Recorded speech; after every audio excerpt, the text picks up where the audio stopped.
नमस्कार वैद्य जीवन सर. नमस्कार.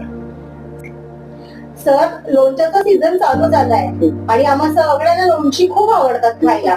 तर लोणचं आम्ही किती प्रमाणात खाल्लं पाहिजे आपल्या शरीरासाठी तुम्ही सांगाल का? नक्कीच.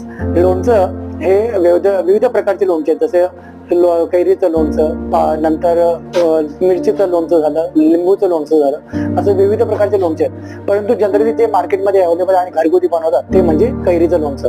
तर कैरीचं लोणचं कैरीचं लोणचं जर अधिक प्रमाणामध्ये खाल्लं त्याच्यामुळे आपले केस पांढरे होणे, तसेच आपल्या त्वचा जी आहे ती त्वचेवर अधिक प्रमाणामध्ये खालित्य म्हणजे त्याच्यामध्ये जे आहे ते वया लवकर पडतात आणि त्याच्यामुळे म्हातार पण लवकर येतं.